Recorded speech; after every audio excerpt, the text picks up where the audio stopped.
क्योंकि जब उनका हमारे शाह फैमिली, जानी फैमिली, इन लोगों का बहुत भाव था, महाराज जी आप आइए एक बार नायरोबी। मैंने कहा वहां सुनेगा कौन हमको, वहां कोई जानता भी नहीं होगा। बोले नहीं आप कोई बात नहीं, आ जाइए, ठाकुर जी को तो सब जानते हैं। मैंने ठीक है। तो बहुत मुश्किल से मैंने कहा कैसे समय दें, कैसे समय दें, पर हमारी जो शाह फैमिली की जो माता जी हैं, इन्होंने इतने फोन किए, इतने फोन किए। एक बार तो मैं सोचा, मैंने कहा भाई कैसे करें। अब उनका करुण भाव भी मुझे लगता था कि मैं व्यस्त हूं पर कैसे जाऊं। तो इन डेट्स में मेरी दरभंगा बिहार में कथा थी, 1 मार्च से 7 मार्च तक। फिर दरभंगा में जिनके यहाँ कथा थी उनको कॉल करके हमने कहा भाई आपकी कथा आगे कर दें। तो पहले तो वो बोले कि महाराज जी हम भी सोच तो रहे थे, ठीक है ये डेट खाली हो गई। हमने इनको कहा ठीक है चलो ये डेट्स खाली हैं, अब हम आ रहे हैं। अब उनका दोबारा फोन आया, बोले महाराज जी आगे की डेट कौन सी दी आपने। मैंने कहा 2028 में तो अब वो तो बोले नहीं नहीं मुझे तो वही डेट चाहिए। मैंने कहा नहीं हम करेंगे, कोई एडजस्टमेंट आगे बीच में कर देंगे, पर अब हमको हो आने दो एक बार, उनका बहुत मन है। तो ऐसे हम उसमें भी बहुत परीक्षाएं हुई। यहां 3 दिन का सत्र कर रहे हैं, फिर 2 दिन हम थोड़ा भ्रमण करेंगे, आसपास देखेंगे कैसा स्थान है। लाल जी आए तो उसका थोड़ा दर्शन भी तो होना चाहिए। तो 3 दिन यहां सत्र, 2 दिन थोड़ा रह के फिर हम साउथ अफ्रीका जा रहे हैं। तो साउथ अफ्रीका की वीजा के लिए हमारा पासपोर्ट गया हुआ था एम्बेसी, जो कि फरवरी 1st वीक में ही चला गया था और ये था कि मिड तक आ जाएगा। कहीं से पता चला कि वो 27 फरवरी को मेरे हाथ में आएगा। मैंने कहा ठीक है कोई नहीं, हमको 1 को निकलना है रात को। लेकिन पासपोर्ट नहीं आया हमारा, मतलब कल रात को।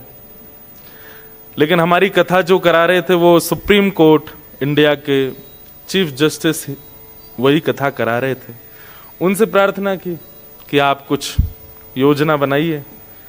उन्होंने भी पूरी योजना बनाई, पर सब लोग बोले कि कभी भी पासपोर्ट रिलीज हो सकता था, पर वीकेंड्स पर हम फॉरेनर एम्बेसीज को फोर्स नहीं कर सकते। उन लोगों के लिए वीकेंड मतलब सब कुछ होता है, वीकेंड का वेट ही करते हैं कि कब छुट्टी शनिवार रविवार आए, हम लोग सब बंद करके जाएं, काम का नाम भी मत लीजिए वीकेंड्स पर। ऐसी फॉरेनर्स की ऐसी मनोस्थिति होती है। सब लोग मना कर रहे थे। हमारी सारी टीम 7 बजे सब लोग पैकिंग कर रहे थे, 10 बजे की फ्लाइट है। मैं सबसे बोला, मैंने कहा जाओ आप लोग, बारात तैयार है, दूल्हा का आता पता नहीं है मैंने कहा बारात तैयार है, वहां मंडप तैयार है, ढोल नगाड़े तैयार हैं, घोड़ी तैयार है, फ्लाइट, लेकिन दूल्हा नहीं है। लेकिन अभी तो हम बहुत हंस रहे हैं, लेकिन वो बहुत टेंस वाला वो था। अब मैं अपनी ही कथा सुन रहा हूं अंदर ही अंदर। मैं सोच रहा हूं कि मैं कथा में क्या कहता हूं, कैसी भी परिस्थिति आ जाए विचलित मत हो। अब मैं सोच रहा हूं कि विचलित मुझे होना नहीं है, और तभी मैं देखता हूं कि नायरोबी से कॉल आ रहा है, तो मैं विचलित हो जाता हूं कि मैं क्या करूं। यहां इतना सब अरेंजमेंट हो गया, फिर भी मैं बहुत अपने मन को समझा रहा था विचलित नहीं होना है, बिल्कुल परेशान नहीं होना। ठाकुर जी ने कुछ अच्छा सोच के रखा होगा। हो सकता है कि मैं अभी पहुंचूं और वहां शायद कुछ घटना हो जाए, इसलिए ठाकुर जी रोक रहे होंगे कि भाई अभी मत जाओ। ऐसा ऐसा मन में विचार करने लगा। ठाकुर जी सब भला ही सोचते हैं, लेकिन अंत में बस केवल हृदय से एक भाव हमारे ठाकुर जी के प्रति। यहां देखो श्रीनाथ जी और वल्लभाचार्य जी का बहुत सुंदर मिलन चित्र है। ये हमारे ठाकुर जी श्रीनाथ जी हैं छोटे से। हमने उनसे प्रार्थना की, मैंने कहा ठाकुर जी हम जहां भी जाते हैं आपकी इच्छा से जाते हैं। आपने इच्छा प्रकट की थी कि आपको जाना है नायरोबी, तो फिर पहले ही कुछ योजना ऐसी बनाते कि इतनी व्यवस्था वहां न हो पाती और कैंसिल हो जाता। अब एंड मूवमेंट पर ये क्या चल रहा है माहौल। आप लोग विश्वास नहीं करेंगे, फॉरेन मिनिस्टर तक से हमने बात कर ली और पासपोर्ट रिलीज होने का कोई चांस नहीं। उन्होंने भी ये कहा कि 12 बजे से पहले हमको पता होता तो भी हम कुछ करते, अब तो शाम हो गई है, 7 बजे मैं बात कर रहा हूं। बोले अब कुछ नहीं हो सकता। हमने फोन्स तो बहुत सारी जगह कर दिए थे कि कोई करवा दे। ये सब लोग अपना सामान रख चुके थे गाड़ी में, मैं बस बैठा था, अब देखें कोई बात नहीं जो होगा। And suddenly south African embassy के, अब या तो वो एम्बेसडर थे या कौन थे मुझे पता ही नहीं है, उनका कॉल आया था and he was speaking, am I talking to Indresh Sharma? I said yes. Within 25 minutes, please come to South African Embassy and take your passport. और ये 7 बजे की बात है, 10 बजे की हमारी फ्लाइट है। इम्पॉसिबल, हो ही नहीं सकता। कभी शनिवार के दिन, वो भी 5 बजे तो नॉर्मल टाइम होता है कि सब लोग अपने ऑफिस से चले जाते हैं घरों को। एम्बेसी स्पेशली खोल करके पासपोर्ट निकाला। और एक और बात, वीजा अभी तक ग्रांटेड हुआ नहीं था साउथ अफ्रीका का। वो भीतर गए और जाकर के उन्होंने वीजा स्टिकर लगा करके तुरंत हैंडओवर किया। और मुझे उस समय कुछ याद नहीं आया, केवल लाल जी। अब मेरे पास में जिन जिन लोगों को मैंने बोला था कि कैसे भी रिलीज करवाओ, उन सबके फोन आ रहे हैं। वो लोग क्या करें, मैं एयरपोर्ट जा रहा हूं, महाराज जी इस बार के लिए क्षमा प्रार्थी हैं, हम कुछ नहीं करवा पा रहे हैं। मैं कहा कोई बात नहीं, कोई बात नहीं, मंडे को देख लेना। और आप विश्वास नहीं मानोगे, जितने फोन कॉल्स आए सब ने मना कर दिया, बोले कि इस बार हम कुछ नहीं कर पाए, मंडे को हम पक्का रिलीज करवा देंगे। मैंने कोई बात नहीं, बिल्कुल। मैंने किसी को नहीं बोला कि पासपोर्ट मिल गया है। और मैं आज तक यही सोच रहा हूं कि ये मिला कैसे, ये हुआ कैसे। अब वो एम्बेसडर को या जो भी, उसको हमने फोन करके पूछना भी नहीं चाहा कि किसने तुमको बोला, क्यों वो विश्वास मैं चाहता हूं कि मेरे मन में रहे कि नहीं, लाल जी नहीं करवाया, या हमारे लाल जी की कृपा है। तो ये पूरी बात हमने इसलिए बताई है कि बहुत मेहनत लगी है हमको यहां आने में। आप लोग उसका रिवर्ट जरूर दीजिएगा। और रिवर्ट केवल आपको इतना देना है कि जो भी भाव आप सुनेंगे यहां पर, मैं अभी तक सोचा ही नहीं मैं क्या बोलूंगा, जो भी भाव प्रकट होगा बहुत भाव से सुनिएगा, उसको इम्प्लीमेंट करने का प्रयास कीजिएगा अपने जीवन में। और आज रविवार तो आप सब लोग बहुत आए, पर ऐसा ना हो कि कल और परसों हम बेचारे 2 परिवारों को ही कथा सुनाते रहें। तो ये 2 दिन 3 दिन हमको दीजिए, अच्छे से खूब भाव से पधारिए।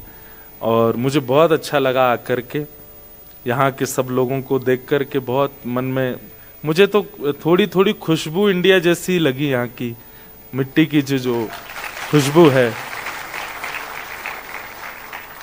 तो आप सब लोग बड़भागी हैं कि आप लोगों को सत्संग बहुत सहजता से यहाँ मिल जा रहा है। इंडिया में इतने वक्ता हैं, इतने प्रवक्ता हैं, इतने प्रवचन करने वाले संत ऋषि सब लोग हैं, फिर भी लोग वंचित रह जाते हैं। पर स्पेशली कोई वहां से यहाँ और इतने लोग जुट जाएं और उनकी व्यवस्था हो, इसको आप सौभाग्य मानिएगा। हम कह रहे थे कि पार्लियामेंट में वो जाता है जिसको इलेक्ट किया जाता है और उसको पूरे अधिकार होते हैं पार्लियामेंट में बैठने के। ठीक वैसे ही ये भी एक भक्ति की पार्लियामेंट है। यहाँ पर भी आप सब लोग सिलेक्ट किए गए हैं आने के लिए। ठाकुर जी, किशोरी जी, उनकी बड़ी कृपा है आप लोगों के ऊपर कि आप सब लोग यहाँ आए हैं। आपका बहुत बहुत स्वागत, बहुत बहुत अभिनंदन। 1-2 बात हम बता दें। देखो,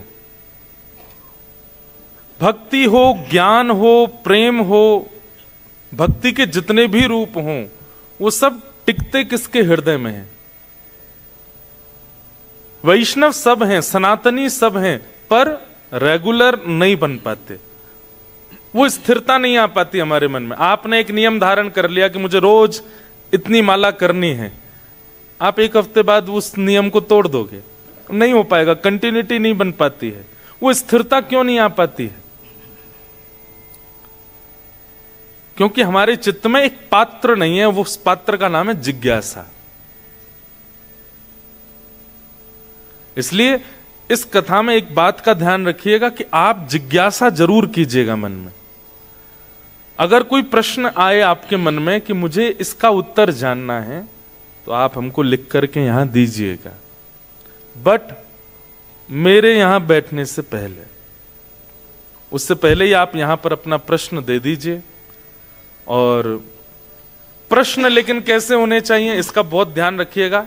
आपको भी कुछ अच्छा मिले, बताने वाले को भी कुछ अच्छा मिले, और जितने लोग सुन रहे हैं इनको भी कुछ मिले। उस प्रश्न में कुछ आपका निजी स्वार्थ ना छुपा हो। मेरे परसेंटेज अच्छे कैसे आएंगे, या मेरा जॉब अच्छा कैसे होगा, मेरी कमाई ज्यादा कैसे होगी, मेरा घर परिवार कैसे ठीक होगा, मेरा मन शांत कैसे होगा, आदि आदि, ये सब नहीं। वो प्रश्न कुछ ऐसा होना चाहिए जिससे कुछ पा करके जाए यहां के लोग। तो ऐसी जिज्ञासा जरूर कीजिएगा। हमने मन में विचार किया था कि हम नवदा भक्ति के 9 स्वरूप हैं। नवदा भक्ति के ऊपर 3 दिन चर्चा करेंगे। अभी अभी मन में भाव आया, और 3 भक्ति रोज, एक भक्ति मतलब 3 भक्ति आज, 3 कल और 3 परसों नवदा भक्ति हो जाएगी। अब बाकी तो समय बताएगा कितनी निकल पाती हैं हृदय से। एक बात ध्यान रखिएगा, थोड़ा ऊपर कर लीजिए बस। भक्ति सबकी नहीं होती।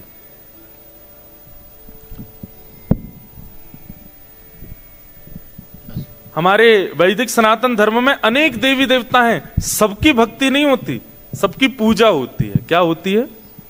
पूजा। भक्ति उसकी होती है जिनकी हम पूजा कर रहे हैं, वो भी जिसको ध्याते हैं, उसकी भक्ति होती है। 33 कोटि देवता भी जिसके आगे नतमस्तक हैं, उनकी भक्ति की जाती है। और वे कौन हैं? शंख चक्र गदा पद्मधारी श्रीमन नारायण। वही श्रीमन नारायण राम रूप धारण करके आते हैं, वही श्रीमन नारायण कृष्ण रूप धारण करके आते हैं। भगवान के 2 प्रकार के अवतार होते हैं, एक होता अंशावतार और एक होता पूर्णावतार। अंशावतार का मतलब होता है कि भगवान का एक अंश आया और लीला करके वापस ठाकुर जी में विलीन हो गया। लेकिन पूर्णावतार मतलब भगवान ने अंश नहीं भेजा, स्वयं आए हैं और स्वयं लीला करके गए। तो श्री कृष्ण कौन है? अंशावतार नहीं है, पूर्णावतार।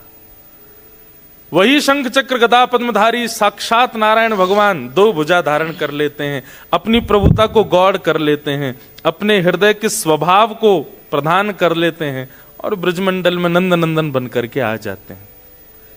भक्ति उनकी होती है। श्री कृष्ण की पूजा नहीं होती, हमारी किशोरी जी की पूजा नहीं होती, हमारे वृंदावन चंद की पूजा नहीं होती, भक्ति होती है। और भक्ति और पूजा में अंतर क्या है? पूजा एक स्वार्थ से की जाती है, आपकी कोई कामना है, आप कुछ चाहते हो इसलिए आप उनको भज रहे हो। महाशिवरात्रि निकल करके गई, आपने दूध का अभिषेक किया महादेव का, पर उसके पीछे कोई निष्काम भाव नहीं था, कामना थी। हे महादेव, आप अपनी कृपा, मुझ पर कृपा बनाए रखना, यह भी एक सूक्ष्म कामना है। हनुमान जन्मोत्सव के दिन आप लोग गए, जाकर के चोला चढ़ाया हनुमान जी पर, वह भी एक कामना से किया गया है। नवरात्रि के दिन 9 दिन तक व्रत किया गया, यह भी एक कामना से ही करता है। कोई व्यक्ति निष्काम भाव से नहीं करता, उसकी कोई कामना नहीं, बस कर रहा है। कामना से की गई जो आराधना, उसको हम पूजा कहते हैं। और जहां कोई कामना नहीं है, कोई कामना नहीं है, दूर दूर तक कोई कामना नहीं है, आप मुझ पर कृपा करो ऐसी कामना भी नहीं है, उसको कहते हैं भक्ति। दैट डिवाइन लव, प्रेम, भक्ति। तो हम लोग यहां पर नौ भक्ति के बारे में सुनेंगे, पूजा नहीं। पूजा तो ये होती है कि सुबह उठ गए, ठाकुर जी को सामने अगरबत्ती घुमाई, दिया बत्ती कर दी, चना चनौरी किसमिस रख दी सामने, ठाकुर जी पूरे दिन इसी से काम चलाओ, रात में आए, दोबारा दिया बत्ती करके किवाड़ बंद करके सो गए, बस दैट्स इट।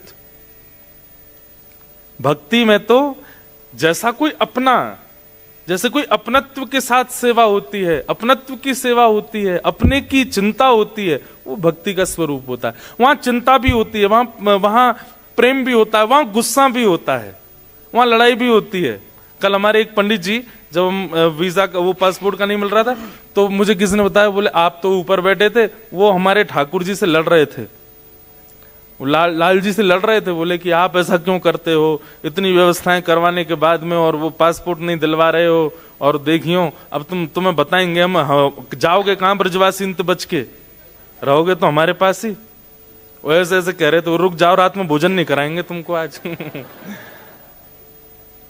आप पूजा वाले स्थान पर क्रोध नहीं कर सकते, आपको पाप लग जाएगा, लेकिन भक्ति में आप क्रोध कर सकते हो, दिखावे का नहीं, वो अंतरंग भाव से होता। अगर कोई आ गया तो आप तुरंत नॉर्मल हो जाओगे, जैसे कुछ चला, एकांत में आप लड़ रहे हो उनसे।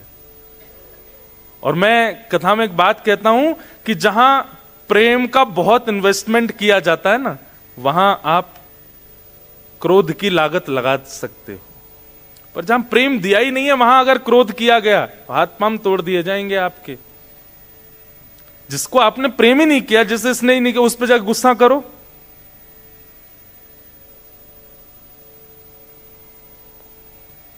पुलिस में आपकी कंप्लेन कर देगा, लेकिन जिससे आपका बहुत प्रेम है उसको आप डांट सकते हो, उससे आप गुस्सा हो सकते हो, उससे आप नाराज हो सकते हो।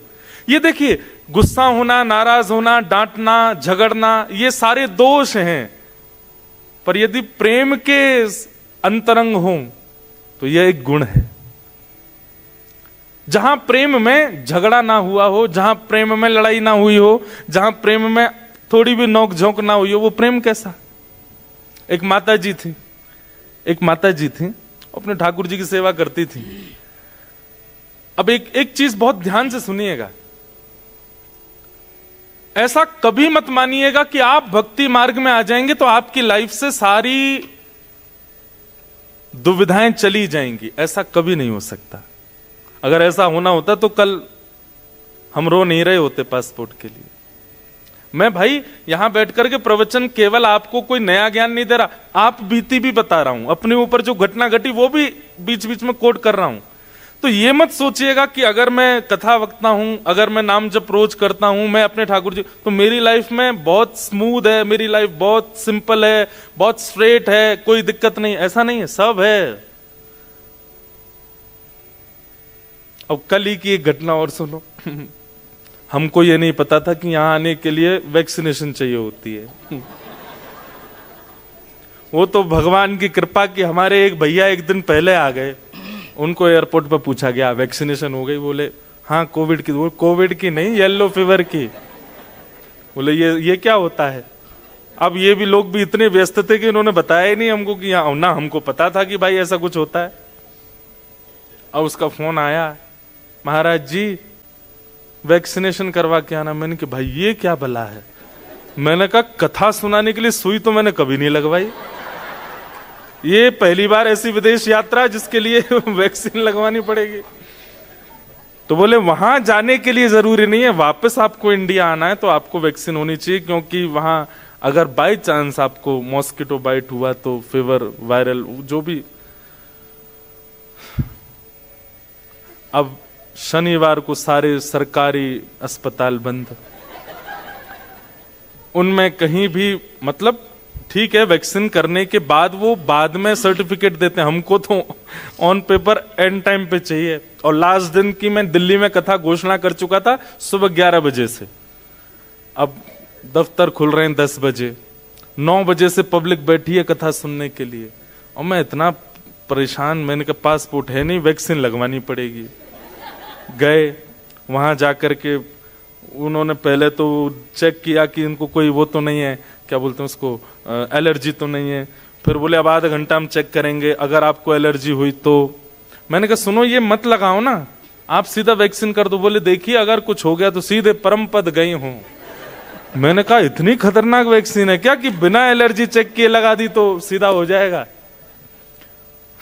अब साथ के सब भाई लोग मेरी ओर देखें, बोले महाराज बढ़िया अफ्रीका लेके जा रहे हो। मैंने कहा लगवाओ भाई। सब लोगों ने वैक्सीन लगवाई। अब वो वैक्सीनेशन हो गई, उसके बाद सीधे मुझे स्टेज पे जाना, तो वो बोलते हैं कि कुछ हैवी खा लीजिए और बुखार आएगा, घबराना नहीं। मैंने कहा यार ये तो बड़ी दिक्कत है। फिर मंच पे पहुंचे और वहां मैं डोलो, हमारे यहाँ डोलो खाते, पैरासीटामोल मैंने तैयार रखवा रखी। मैंने कहा मुझे बुखार लगेगा तो बीच कथा में रूमाल से ले लूंगा। कथा सुनाई। कथा तक कुछ नहीं, कथा के बाद में थोड़ा शरीर टूटने लगा। परेशानी, दिमागी स्ट्रेस अलग, मन का स्ट्रेस अलग, तन का स्ट्रेस अलग, इतना सब कुछ हो रहा था। और फिर लास्ट वाले दिन क्या होता है कि सब मिलने और आते हैं, जो कथा आयोजक होते हैं। अब वो चीफ जस्टिस, उनके सारे अधिकारी गण, उनसे मना भी नहीं कर सकते, सब मिलने आ रहे हैं। और मैं सबसे ऐसे ही मिल रहा हूं, यहाँ फोन पे फोन बज रहे हैं। अब ये सब चीज हुई, चलो ठीक है, पासपोर्ट मिल गया, थोड़ा दिमागी तनाव। मैंने पीछे अपने भाई लोगों को, मैंने भाई सुनो कोई सीट खाली हो तो मुझे बताओ।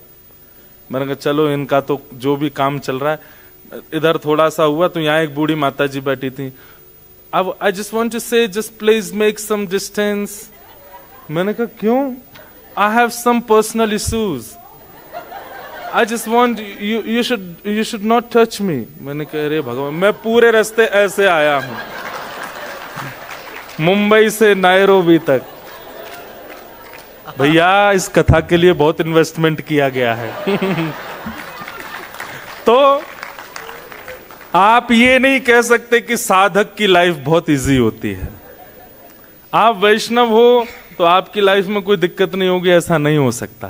पर यदि आप वैष्णव हो, यदि आप भक्त हो, यदि आप हरि चिंतन करते हो, यदि आप भक्ति मार्ग में चलते हो, ठाकुर जी से प्रेम करते हो, सिचुएशंस तो आएंगी लाइफ में, पर आप उसको सिर पर धारण नहीं करोगे। उस सिचुएशन से परेशान नहीं होगे, टूटोगे नहीं। वो परेशानी तो देगी, पर बाद में वो ऐसी हंसी में परिवर्तित हो जाएगा जैसे हम हंस रहे हैं। बस ये होता है लाइफ में। तो जो आपके कर्म हैं, जो आपका प्रारब्ध, वो आपको भोगने से कोई नहीं रोक सकता। पर हां ये हो सकता है कि नाम जप, सत्संग और भगवत भक्ति, इससे वो आने वाली परिस्थिति जो आपको तोड़ सकती थी वो आपको तोड़ेगी नहीं। आएगी तो सही, फील तो होगा। मैं कथा में कहा करता हूं कि भक्ति is just like anaesthesia injection. Anaesthesia का इंजेक्शन लगने के बाद में आपका वह पार्ट सुन्न हो जाता है। अब चाकू तो लगाया जा रहा है, ब्लीडिंग तो हो रही है, ऑपरेशन तो हो रहा है, पर आपको पता नहीं चल रहा है। ठीक वैसे ही लाइफ में सब कुछ होगा जो नॉर्मल एक व्यक्ति के जीवन में होती हैं, परेशानियां, स्ट्रेस, डिप्रेशन, सब कुछ होगा। पर आप थोड़े से नम हो जाओगे, थोड़े सुन्न हो जाओगे, थोड़ा ज्यादा फर्क नहीं पड़ेगा उस चीज से। ये भक्ति का स्वरूप है। तो आई जस्ट वांट टू से कि इन 3 दिनों में आपकी पूजा भक्ति में परिवर्तित हो जाए तो हमारा यहां आना सार्थक होगा। आपको ठाकुर जी से प्रेम हो जाए। श्री कृष्ण सबके हैं, पर उनसे कोई संबंध आपको अनुभव हो, वो कौन है मेरे? वो केवल परमात्मा नहीं है, वे परमात्मा हैं, पर श्री कृष्ण रूप धारण करके, श्री कृष्ण के रूप में, श्री कृष्ण के फॉर्म में आकर के उन्होंने हम सबको अधिकार दे दिया है कि तुम मुझे भाई मानो, बंधु मानो। हाँ, मैं परमात्मा रूप में था तो तब तुमको मुझे परमात्मा ही मानना है, लेकिन मैं कृष्ण बनकर के इसीलिए आया हूं, मैं अपनी पदवी से उतर करके इसीलिए आया हूं ताकि तुम मुझसे संबंध बना सको।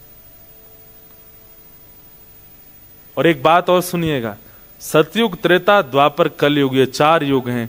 इन चारों युगों में भक्ति और भगवत प्राप्ति का सबश्रेष्ठ यदि युग कोई है तो वो है कलयुग। और एक और बात कहूं मैं अफ्रीका आया हूं, विदेश में हूं इसलिए कह रहा हूं, ऐसा नहीं, मैं वास्तविकता कह रहा हूं।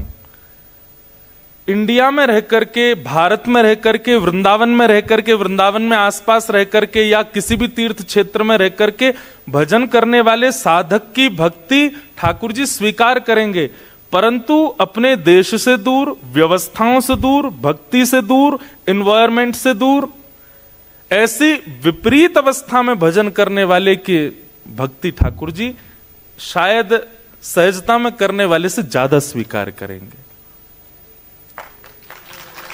हमारी बात समझ में आए तो ही ताली बजाइएगा। समझ में आई बात?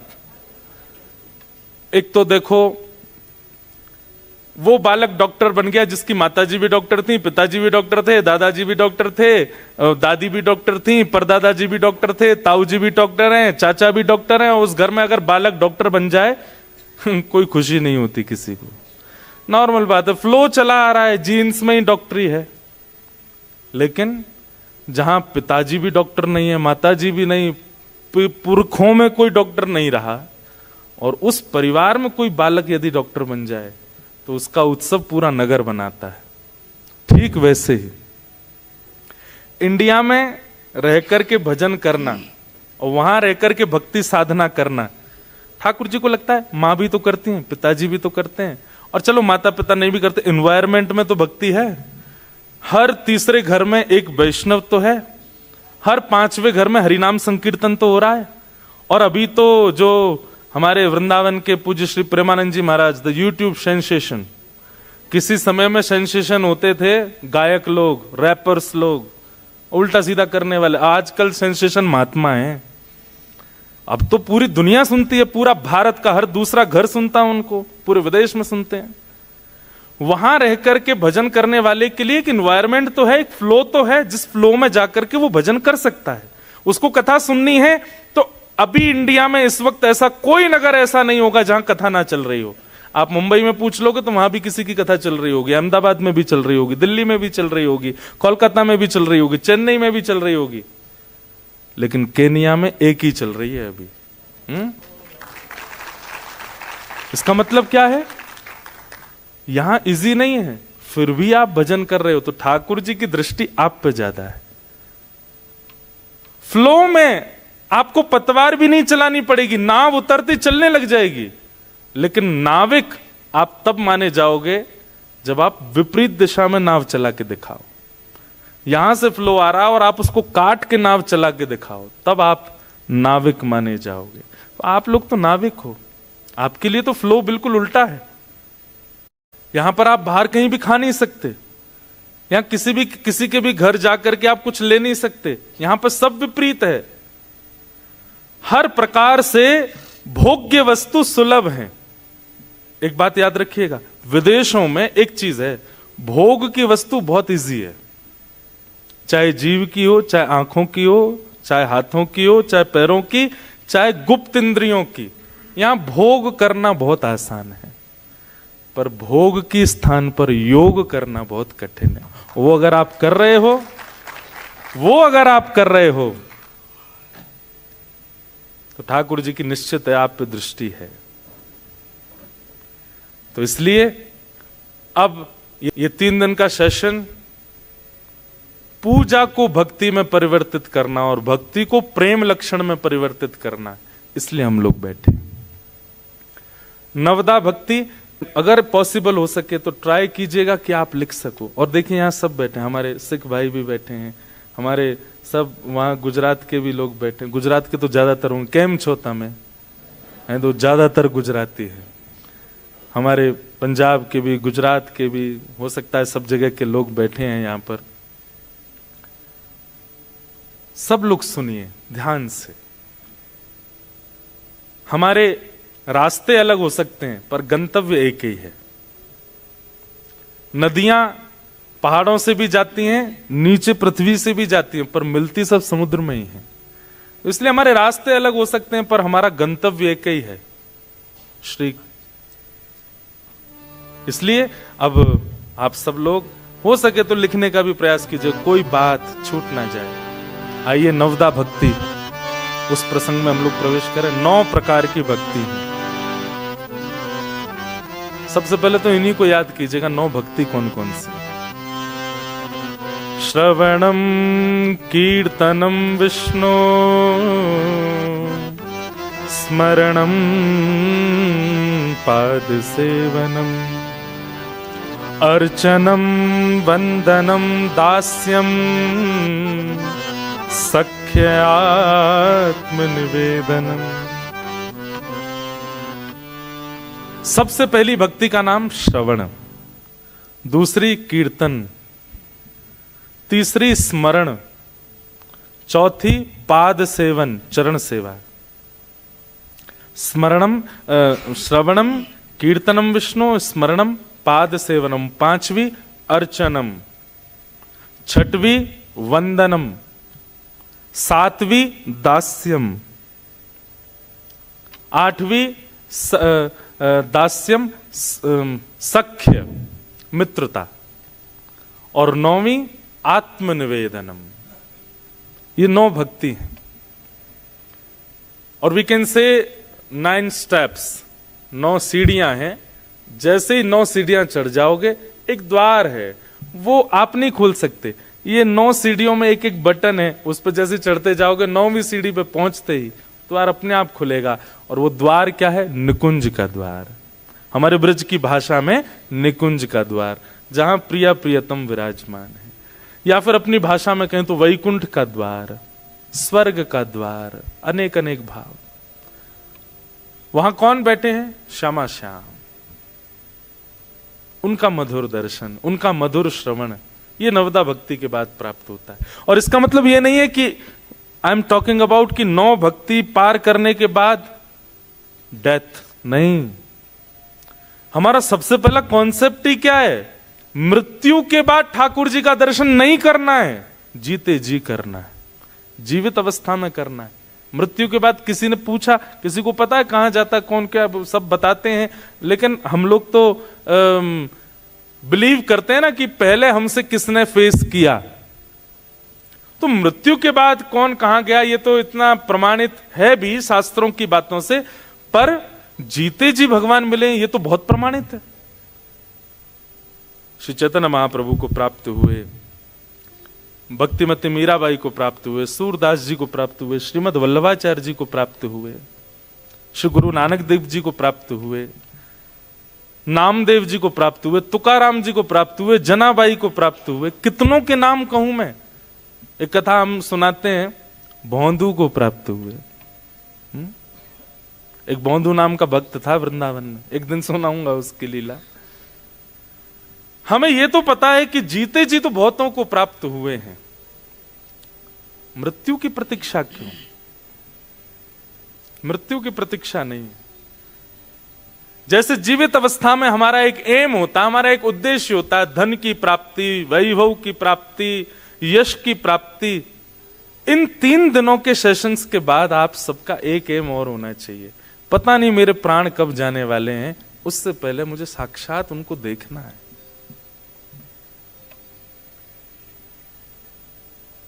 इतना तो कहना, बहुत अच्छा भाव है। इतना तो कहना स्वामी, जब प्राण तन से निकले, गोविंद नाम लेकर, जब प्राण तन से निकले। श्री गंगा जी का तट हो, यमुना का वंशीवट हो, मेरा सांवरा निकट हो, जब प्राण तन से निकले। इतना तो कहना स्वामी, जब प्राण तन से निकले। आहा, ठाकुर जी के प्रत्यक्ष दर्शन की स्थिति। तो नवदा भक्ति में पहली भक्ति का नाम है श्रवणम, सुनना। अब श्रवण की परिभाषा क्या है? केवल सुनना यदि भक्ति है तो यहां पे सब लोग बैठ के सुन रहे हैं, पर सबको भगवत प्राप्ति नहीं होगी। बुरा नहीं मानिएगा, 1000 लोग बैठे हैं, पर 1000 में से गिने चुने 10 लोग ही ऐसे निकलेंगे 3 दिन में जिनको भगवत अनुभव होगा। क्योंकि श्रवण सब कर रहे हैं, पर श्रवण किस उद्देश्य से कर रहे हैं, उससे वो काम सफल होता है। बहुत ध्यान से बात सुनिएगा। आप क्रिया कर रहे हो, वो क्रिया तो सब कर रहे हैं, पर क्रिया के पीछे उद्देश्य क्या है? वो ज्यादा विशेष होता है। उद्देश्य क्या है, कारण क्या है? मुझे धनवान बनना है, तो इसके पीछे उद्देश्य क्या है? पड़ोसी को दिखाना है, बहुत बड़ी बड़ी गाड़ियों में डोलता है, इसको बना के दिखाना है मुझे कि मैं देख, मुझे भी देख। उसका उद्देश्य क्या है? दिखाना। मुझे धनवान बनना है, क्यों? मेरे फोर फादर्स ने कभी धन नहीं देखा, मुझे करके दिखाना है, याद रखें कि हाँ मैंने कुछ किया। उद्देश्य। एक कह रहा है मुझे धनवान बनना है, क्यों? ताकि मैं असहायों की सहायता कर सकूं, ताकि मैं कोई बेसहारा हो उसका ध्यान रख सकूं, जो वैष्णव हैं, जो भक्त हैं, जो भगवत भजन में लीन रहते हैं, गृह त्याग करके जो संत महापुरुष हैं उनकी सेवा कर सकूं, इसलिए धनवान बनना है। एक मेरे संपर्क में एक बालक है, वो डॉक्टर ही इसीलिए बन रहा है ताकि वो ब्रज में क्लिनिक खोल करके उसका, वो बोला महाराज जी एक काम करूंगा। मैंने क्या? मैं आधार कार्ड चेक किया करूंगा, अगर वो ब्रजवासी है तो उससे 10% फीस लिया करूंगा बस, और अगर ब्रजवासी नहीं तो पूरी 100%। बोले ब्रजवासी की सेवा कर सकूं इसलिए डॉक्टर बनना। मैंने कहा ये भी बालक, मैंने उसको बोला, मैंने कहा ये भी करियो जब तक तेरी जरूरतें पूरी ना हो, जिस दिन जरूरत पूरी हो जाए ब्रजवासी का फ्री कर दियो। ये मधुमंगल है, श्रीदामा है, तन सुखा है, मन सुखा है, सुबल है, ये ठाकुर जी के सखा है, यही भाव मान करके सेवा करना। तो उसका उद्देश्य कितना शुद्ध है। डॉक्टर बनने के पीछे क्या है? मुझे ब्रज में क्लिनिक खोलना है, वो इसी उद्देश्य। वो कहता महाराज जी मैं नाम जप नहीं कर पाऊंगा, क्षमा करना, मैं सेवा नहीं कर पाऊंगा। मैंने कहा, बोले मैं अपनी परसेंटेज को ही नाम जप मानूंगा। जैसे लोग कहते हैं 100 राउंड्स, तो 100 आउट ऑफ जितने आएंगे मान लूंगा इतने राउंड्स हो गए मेरे। मैंने कहा भैया तेरी भक्ति सच में ये प्रबल भक्ति है। उद्देश्य से आपकी क्रिया शुद्ध होती है। आपका उद्देश्य क्या है? क्यों करना चाह रहे हो? किस कारण से कर रहे हो? वो कारण विशेष होता है। तो श्रवण तो सब कर रहे हैं, पर कारण क्या है? यहां बैठे लोगों का कारण क्या है? अपना कारण पूछिए अपने आप से कि आप क्यों सुन रहे हो कथा? 3 दिन के लिए क्यों आए हो? बुरा नहीं मानिएगा। एक व्यक्ति मुझसे पता क्या बोला, महाराज जी आप देखना, पता है पब्लिक कितने बजे आएगी? मैंने कितने बजे? बोले पब्लिक आएगी 7:45 बजे। मैंने क्यों? बोले 8 बजे के बाद फिर। लेकिन भाई जिन्होंने मुझसे ये बात कही थी, देख लो नजर घुमा के, सब बैठ गए थे आगे पहले ही। इसका मतलब क्या है? उद्देश्य भोजन नहीं है, उद्देश्य प्रसाद नहीं है, उद्देश्य शुद्ध है।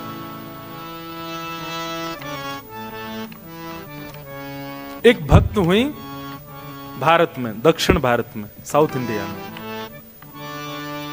तो एक बार बहुत सारे संतों की टोली जा रही थी, हरि नाम संकीर्तन करते हुए जा रहे थे। तभी एक नगर पड़ा और उस नगर में उन्होंने सोचा कोई ऐसा स्थान मिले जहां रात में हम लोग रुक करके अपना भोजन पानी बना लें, अपने ठाकुर जी की सेवा कर लें। अभी उनको एक बहुत सुंदर घर दिखाई दिया और उस घर के बाहर बगीचे में बहुत सुंदर सुंदर पुष्प आदि सब लगे थे। तो प्राचीन भारत में अगर संत महात्मा ऐसे चलते फिरते गांव में कहीं रुक जाएं किसी के घर के बाहर, तो कोई रोकता नहीं था, बल्कि घर वाले सेवा और करते थे कि संत आए भैया। तो एक घर के बाहर सब संतों ने अपना धूना जमा लिया, वहीं बैठ करके टिक्कर बनाने लगे, अपने ठाकुर की सेवा करने लगे। तो घर जिसका था उस महिला ने ऊपर से झांक करके देखा,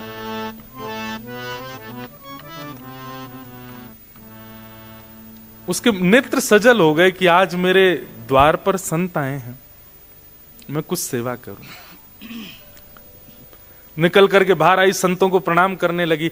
महाराज जी आपको कोई जरूरत हो, कोई पात्र चाहिए हो, कुछ भी सामग्री मुझे आज्ञा करें। तो संतों ने कहा कि भाई देखो ऐसे तो सेवा करते हैं, चलो तुम एक काम करो, सबके लिए कुछ पात्र ले आओ, कुछ दोने ले आओ, कुछ ऐसे। तो उसके घर से जो जो सेवा हो सकती थी वो लेकर के आने लगी, सबको देने लगी। नमक कम पड़ गया तो नमक मंगा लिया। संत बना अपने आप ही रहे थे, बस वो सेवा कर रही थी। रात भर संतों का सत्संग चला, बैठ करके सुनती रही। सुबह सब संत बोले अब हम जाएंगे, अब हमारा समय आगे बढ़ना है। तो दौड़ करके गई और दौड़ करके जाके उसने सुंदर एक दक्षिणा देते हैं ना महापुरुषों को, सुंदर, बहुत अद्भुत कुछ दक्षिणा और कुछ सामग्रियां लाई और ला करके संतों के सन्मुख पधरा दिया।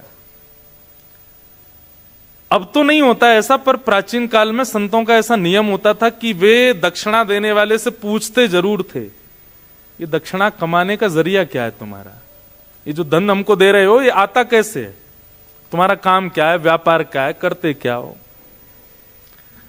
अब तो दक्षिणा देखते ही धल लेते हैं तुम चाहे जो भी हो। भारत में तो कई बड़े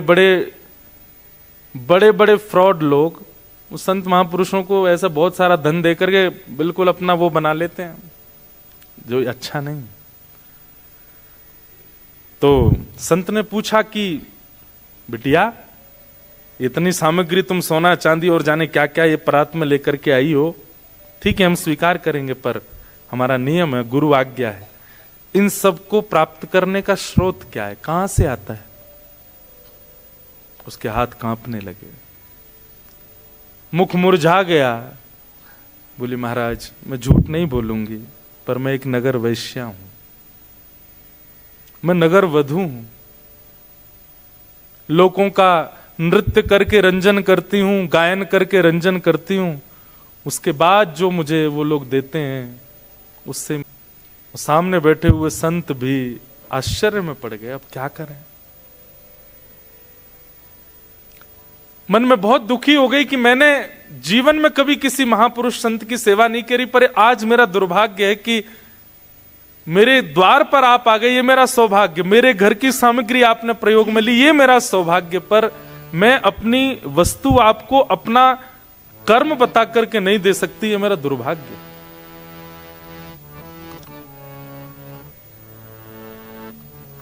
संतों ने मुंह फेर लिया, धीमे से सामग्री उठाने लगी, हाथ कांप रहे हैं, क्या करूं। आज पहली बार उसको ग्लानि हो रही है अपने ऊपर, लेकिन संत हृदय नवनीत समाना। संत का हृदय कैसा होता है, मक्खन के जैसा, जैसे मक्खन अगर गर्म चीज के पास भी रख दिया जाए पिघल जाएगा, ऐसे संत होते हैं, वो देख नहीं पाए उसके पीड़ा को। बोले इधर आओ, क्या बात है। बोले बस मैं नहीं दे सकती आपको, इसका बहुत ग्लानि है मुझे। संतों ने कहा हमने एक उपचार ढूंढा है, यदि तुम देना ही चाहती हो तो हमारी एक बात तुमको माननी पड़ेगी। क्या। वो तो बड़ी खुश हो गई, आंसू पोंछ ली, बैठ के बोले आप जो कहेंगे मैं करूंगी, मुझे बताइए। बोले पहले रुपए से लेकर के अंतिम तक तुम्हारे पास जितनी संपत्ति है ये सब ठाकुर जी की सेवा में अर्पित कर दो, कुछ भी अपने पास मत रखो। ये तुम सामग्री लेकर के आई हो, दक्षिणा हमको दे रही हो, हम इसको तो स्वीकार नहीं करेंगे, पर यह भी अगर चाहती हो कि हम लोग स्वीकार करें तो श्री रंगनाथ भगवान का मंदिर है दक्षिण में तिरुचिरापल्ली में, वहां रंगनाथ भगवान का अपनी संपूर्ण जीवन की कमाई से सुंदर स्वर्ण का मुकुट बना करके और ठाकुर जी को पहना दो, तो तुम्हारी ये संपत्ति स्वीकार। बोले आधी अधूरी नहीं, अब देने का मन ही हुआ है तुम्हारा और इतना भावुक हो ही रही हो, तुमको ग्लानि हो रही है ना अपने कर्म के ऊपर, अपने भाव के ऊपर, ठीक है हम आज्ञा करते हैं, इस ग्लानि का एक ही प्रायश्चित है, अपने जीवन की सारी संपत्ति ठाकुर जी के चरणों में अर्पित करके वैष्णव हो जाओ। अब चिंता मत करना आगे अपने भोजन की, प्रसाद की, सब ठाकुर जी करेंगे, लेकिन अब जो कुछ भी है तुम्हारे पास सब अर्पित कर दो। मैं एक बात कहा करता हूं, हमारे जो ठाकुर जी है ना, इनको मैथमेटिक्स नहीं आती, ठाकुर जी की मैथ्स अच्छी नहीं है, हम बस दो ही चीज जानते हैं, क्या, पूरा पूरा दो, पूरा पूरा लो। आप कहो ठाकुर जी ये मेरी कमाई है, इसमें से इतना बेटी का, इतना बेटा का, इतना पत्नी का, इतना मेरा, इतना परिवार का, और फिर जो बचा थोड़ा सा ये ठाकुर जी आपका। ठाकुर जी कहते हैं मेरी गणित बेकार है, मैं पूरो और पूरो यही आवे, बस ब्रजभाषा समझ रहे हैं ना, पूरो दे दे, पूरो ले जा, और कछु ना आवे मुंह पे। तो संत ने वही बात कह दी, बोले कि अब तुम एक काम करो, अपने जीवन की पूरी जो तुम्हारी संपत्ति है उससे मुकुट बनवा करके ठाकुर जी को अर्पित कर दो। उसके मन में किंचित भी भाव नहीं आया कि ये मैं कैसे कर सकती हूं। उसको तो ये लगा कि मेरे द्वारा कोई सामग्री स्वीकार की जा रही है, ये मेरे लिए बहुत बड़ी सौभाग्य की बात है। और कुछ सामग्री नहीं, पूरी सामग्री स्वीकार की जा रही है।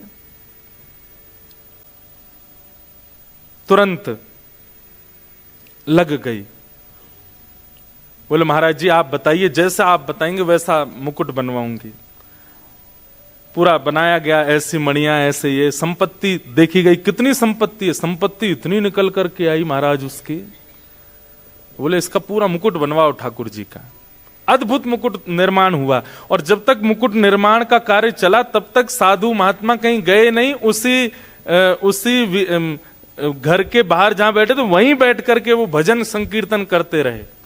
वो इतनी आनंद में कि मेरे संपूर्ण जीवन का जो भी कुछ था सब ले रहे हैं ठाकुर जी मुझसे, कुछ भी नहीं बचेगा अब मेरे पास। 50 दिन के बाद मुकुट तैयार हुआ और उसने पूरी संपत्ति, अपना घर भी बेच दिया, जमीन भी बेच दी, जो भी कुछ था कुछ नहीं बचा, शून्य है। एक परात है बस, उसमें मुकुट रखा है। और संत बोले अब इसको लेके चलो। नाचते गाते हुए एक नगर वैश्या, नगर वधू को बीच में लिए, चारों तरफ संत नाचते गाते हुए उसको लेकर के जा रहे हैं रंगनाथ मंदिर, ठाकुर जी को अर्पित कराने के लिए। उस वैश्या के समर्पण को देखकर के संत ने एक घोषणा और कर दी। क्या? बोले ये मुकुट कोई पुजारी नहीं पहनाएगा, कोई संत नहीं, तुम खुद पहनाओगी ठाकुर जी को गर्भगृह में प्रवेश करके। अब सोचिए आप, कई बार बंधुओं तन का शुद्ध होना बहुत आवश्यक नहीं होता है, पर विचारों में अगर आपकी शुद्धता है ना तो ठाकुर जी आपसे बहुत प्रसन्न है। कई लोग हैं, वो लोग दिखते बहुत साफ सुथरे हैं, वो लोग दिखते बहुत बिल्कुल क्या बोलते हैं उसको, हाइजेनिक दिखेंगे बिल्कुल महाराज, एक बाल भी इधर उधर नहीं होता उनका, ऐसे बाल काटते हैं, शर्ट वर्ट ऐसे पहनते हैं, बिल्कुल एक चीज भी ऐसी वैसी नहीं हो जाए, बहुत व्यवस्थित रहेंगे। अगर वैष्णव भी हैं, तुलसी पहनेंगे, तिलक भी बिल्कुल स्ट्रेट, किसी भी रूप में वो नहीं दिखे, पर कहीं ना कहीं मन दूषित होता है। आज वो वैश्या भले ही है, शरीर उसका अपवित्र है, पर उसका हृदय इतना पवित्र था, साधु ने कह दिया तुम ही मुकुट पहनाओगी ठाकुर जी को जाके। मंदिर के सब पुजारियों में बातें बनने लगी। बोले महात्मा का बुद्धि खराब हो गई है, बताओ एक नगर वैश्या को लेकर के आ रहे हैं और चलो ठीक है उसकी संपत्ति से तुमने मुकुट बनवाया, ठाकुर जी को दे रहे हो, लेकिन तुम इतना तो नहीं कहना चाहिए था कि वो जाकर के ठाकुर जी को पहना दे। और वो महात्मा इतने पहुंचे थे कि उनको कोई मना नहीं कर पा रहा था। लेकिन मैंने एक बात कही ना, ठाकुर जी परीक्षा बहुत लेते हैं। देता है कन्हाई जिसे प्रेम की दशा, देता है कन्हाई जिसे प्रेम की गा सकते हैं आप। हो सब विधि उसकी लेता है परीक्षा, हो सब विधि उसकी लेता है परीक्षा। कभी निकट बुलाए, कभी निकट बुलाए, कभी दूरियां बढ़ाए, कभी दूरियां बढ़ाए। छलिया हाथ नहीं आए, छलिया हाथ नहीं आए, हमें श्याम ना मिला, हमें श्याम ना मिला, हमें श्याम ना मिला, हमें श्याम ना मिला। ठाकुर जी बहुत परीक्षा लेते, इसलिए एक बात याद रखना, ये 3 दिन के सत्र के बाद यदि प्रेम चित्त में प्रकट हो जाए तो एक चीज के लिए तैयार रहना, परीक्षाएं बहुत होंगी। अपनी संपूर्ण जीवन की कमाई लगा करके, मुकुट बनवा करके, अपना पूरा सर्वस्व ठाकुर जी को देने के लिए आज आ गई वो वैश्या। लेकिन मंदिर के लोग भी उससे बिल्कुल अप्रसन्न थे, सब कुछ उसके बिल्कुल विपरीत था, लेकिन फिर भी उसको मन में लग रहा था ठाकुर जी बुला रहे हैं मुझको। लेकिन जैसे ही वो द्वार पर पहुंची और भीतर प्रवेश करने लगी, उसी समय रजस्वला हो गई, मासिक धर्म हो गया। और उसी समय वो घबरा गई, तुरंत थाल नीचे रख दिया मुकुट का, पीछे खड़ी हो गई। महात्मा बोले क्या हुआ?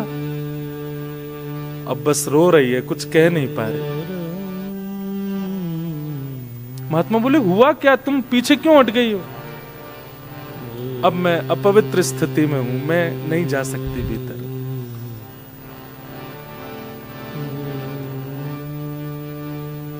उस समय महात्मा बोले इसका भाग्य कितना दुर्भाग्य है। पूरा जीवन नगर वैश्या बनकर के रही, जो धन कमाया उसमें से संतों को देने का प्रयास किया तो हम ले नहीं सकते। दूसरा निधान निकाला कि कुछ भी ना रखे, सब कुछ ठाकुर जी को दे दे। सब प्रकार का प्रयास कर लिया, इसको ले जाकर के भीतर मंदिर में मुकुट पहनाने तक का अधिकार मिल गया था। लेकिन ये कैसा दुर्भाग्य है। निश्चित ही अपने पूर्व काल में, पूर्व जन्म में पता नहीं क्या ऐसा अपराध बन गया इससे, ठाकुर जी इसको स्वीकार नहीं कर रहे हैं। मंदिर के कुछ विपक्षी लोग खुश हो गए, बोले हम तो पहले ही मना कर रहे थे, देखो ठाकुर जी ने ही ऐसी लीला कर दी, अब ये जा नहीं सकती भीतर। आप वेद शास्त्रों के विरुद्ध जाकर के काम कर रहे थे महात्मा, देखिए ठाकुर जी की लीला। बैठी बैठी रो रही है, लेकिन उसको आत्मग्लानि नहीं है। उसको था ठीक है, जितना मिला मुझे उसमें परिपूर्णता है, मैं भीतर नहीं जा सकती। मेरे द्वारा अर्पित किया गया मुकुट में ठाकुर जी के मुख पर नहीं देख पाऊंगी पहली बार। पहली एक होता है ना, कोई वस्तु कुछ देता है तो उसको रहता है कि पहला दर्शन मैं करूं। कोई बात नहीं। महात्मा थाल उठाए, बोले बिटिया अब तेरी तरफ से मैं जा रहा हूं, जाइए आप। मुझे बस बता देना कैसा लगा, ठाकुर जी के मुखमंडल पर थोड़ी मुस्कान आई कि नहीं पहन के। भीतर गए, महात्मा के नेत्रों से अश्रुपात और वो अश्रु जल मुकुट पर गिर रहा था। और बार बार कह रहे थे ठाकुर जी आपकी भक्त वत्सलता कहां गई आज? परीक्षाएं आप लेते हैं, आपका स्वभाव है, पर इतनी क्यों लेते? जैसे भीतर प्रवेश किया, श्रीमन नारायण भगवान के सन्मुख उसको रखा गया। मुकुट की पूजा अर्चना जैसे हुई, और अर्चना करने के बाद पूर्व का मुकुट उतार करके और द्वितीय नया मुकुट धारण कराने की परिस्थिति, जैसे ही मुकुट उठाने का प्रयास किया, खुद ही उठा के लाए महात्मा जी बाहर से। वो इतना भारी हो गया, उनसे उठे ही नहीं। 2-2, 3-3, 4-4 वैष्णव लगे हैं उस मुकुट को उठाने में, लेकिन वो इतना भार धारण कर चुका है, किसी से हिल भी नहीं पाया। महात्मा बोले भगवान मैं तो अभी उठा के लाया हूं, वो पूरे नगर कीर्तन करते हुए वैश्या लाई, अब अचानक ऐसा क्या हुआ, ये मुकुट इतना भारी? तभी देखा तो श्रीरंगनाथ भगवान के नेत्रों में अश्रुपात। महात्मा जी ने कहा तुरंत पर्दा लगाओ, कपाट बंद करो, ठाकुर जी से मुझे एकांत में कुछ चर्चा करनी है। कपाट बंद किए, तुरंत ठाकुर जी उठ करके बैठ गए, सहज हो गए। वो बोले जो जो मुकुट बना के लाया है उसी को भीतर लाओ, उसी के हाथ से ही मुकुट पहनेंगे।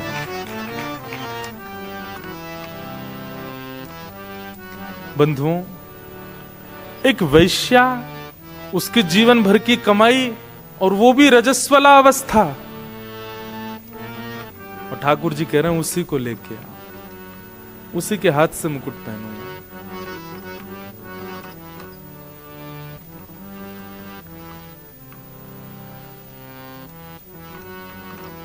ठाकुर जी बहुत प्रेम करते हैं, बस कोई देने वाला हो वो प्रेम। महात्मा दौड़े दौड़े बाहर गए, और बाहर जाकर के देखा तो एक खंबे से सिर लगाए बैठी है, बस रो रही थी।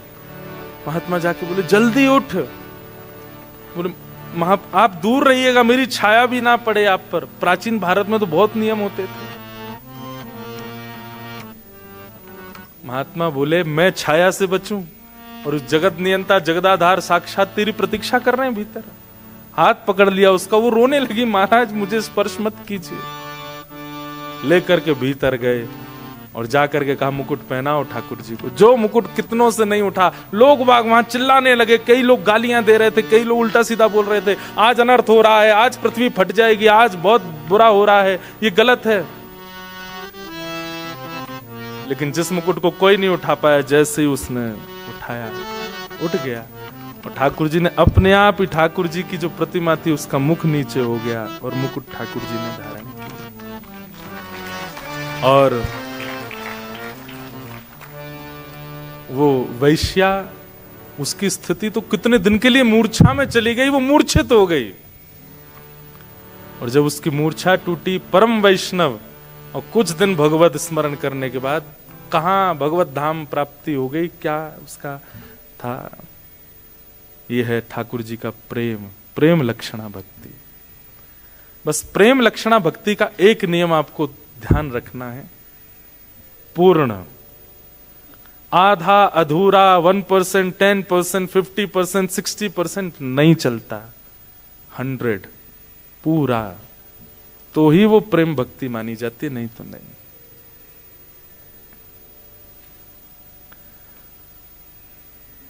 तो प्रथम भक्ति का नाम क्या है? श्रवणम। और भक्ति सुन सब रहे हैं, पर उद्देश्य क्या है आपका? उससे आपकी श्रवण भक्ति फॉर्म रूप धारण करेगी। उद्देश्य पहले क्लियर कीजिए, क्यों सुन रहे हैं आप कथा, उसके पीछे कारण क्या है। और कारण से जो पथ आप चल रहे हैं, जिस साधना को आप कर रहे हैं, वो सिद्ध होगा। दूसरी भक्ति का नाम है, 8 तो बज गए हैं, नहीं भक्ति का नाम नहीं है, 8 बज गए हैं। मुझे कोई बोला महाराज जी आज वीकेंड है और आप थोड़ा समय देख लीजिएगा, लोगों को जाना होता है, कोई दिक्कत नहीं हो तो हम 10-15 मिनट और कर लें। हाँ कर सकते हैं ना, एक साथ सब बोल दो। लोग कई तो कह रहे 1 घंटा करो। थोड़ा सा बस हम 3 भक्ति के फॉर्म पूरे कर दें, क्योंकि 3 का रोज टारगेट है। तो प्रथम भक्ति श्रवणम। श्रवण भक्ति का पहला रूल क्या है? आपका उद्देश्य क्लियर होना चाहिए। आप किसी का भी प्रवचन सुन रहे हो, किसी की भी कथा सुन रहे हो, किसी के भी सत्संग में जा रहे हो, किस उद्देश्य से जा रहे हो? क्या पाने आए हो? ज्ञान पाने आए हो, वैराग्य पाने आए हो, कि भक्ति पाने आए हो, कि प्रेम पाने आए हो? ये पहले क्लियर कर लीजिए। दूसरी बात, श्रवण का मतलब केवल सुनना नहीं होता और सुनकर के भूल जाना नहीं होता, इंप्लीमेंट जरूर करना है। आप यहां से सुनकर के गए, वो आपकी क्रिया में यहां से इस हॉल से निकलते ही वो लागू हो जानी चाहिए बातें जो जो यहां कही गई। अगर आप इंप्लीमेंट नहीं करते तो आपका श्रवण भक्ति व्यर्थ हो जाएगी। किसी महापुरुष ने आज्ञा की कि अभी इसी वक्त जोहान्सबर्ग जाओ, तो आपके पास में ये ऑप्शन नहीं है कि आप उनसे जाके पूछो क्यों जाएं, जोहान्सबर्ग में क्या करें, चले जाओ। इतना विश्वास होना चाहिए प्रवचन के ऊपर। जो बात कह दी गई है, हमारे श्रीमद् वल्लभाचार्य जी के शिष्य हुए श्री सूरदास जी महाराज। कौन? सूरदास। हरि दर्शन की प्यासी अखियां, हरि दर्शन की प्यासी। जिन लोगों को 2-2 आंखों से ठाकुर जी नहीं दिखते थे, सूरदास जी को बिना नेत्रों के ठाकुर जी दिख जाते थे। एक दिन सूरदास जी ठाकुर जी, आज तो ठाकुर जी ने पीली पोशाक पहनी है, आज तो ठाकुर जी ने नीली पोशाक पहनी है। और दर्शन करने वाले बोले इसको कैसे पता चल जाती है, आंखें तो है नहीं। एक दिन सबने पुजारी जी से कहा, बोले ये ना रोज सोच के आता है, हरा नीला गुलाबी, और संभवतः ठाकुर जी वैसे ही होते हैं। आज एक काम करो, वस्त्र ही मत पहनाओ ठाकुर जी को, आज देखें क्या बोलेंगे। सूरदास जी गए, कपाट खुले, और जैसे कपाट खुले सब लोग, कोई दर्शन नहीं करा, सब सूरदास जी को। हाँ सूरदास जी आज कौन सी पोशाक है? आज हरि देखे नंगम नंगा, आज हरि देखे नंगम नंगा, मोतन माल गले उर साजे छवि के उठत तरंगा। महाराज जितने दर्शनार्थी सब नतमस्तक हो गए सूरदास जी के। नेत्रों की आवश्यकता नहीं। सूरदास जी बोले ये कैसे संभव हुआ, बिना नेत्रों के कैसे दिखते हैं? बोले क्योंकि मैं रोज अपने गुरुदेव के द्वारा दिए गए प्रवचनों को पालन करता हूं। गुरु के वचन अटल कर मानो, मैं उस पर संशय नहीं करता हूं। उन्होंने जो कह दिया उसको मैं तुरंत। एक बात याद रखिएगा, गुरु आज्ञा नहीं करते, गुरु आदेश नहीं देते, गुरु सामर्थ्य देते हैं। क्या देते हैं? सामर्थ्य। सामर्थ्य जानते हैं? जैसे मैंने आपको बोल दिया कॉफी नहीं पीनी, ठीक है, ये आज्ञा नहीं है, ये आज्ञा नहीं है, ये सामर्थ्य है। अब जब भी कॉफी आएगी, अगर आपका गुरु के प्रति पूर्ण विश्वास होगा, कॉफी देखते जो आपको बहुत प्रिय थी, मैं एक कॉफी का नाम ले रहा हूं, चाय का नहीं लिया क्योंकि मैं भी पीता हूं, इसलिए एक वस्तु का नाम लिया।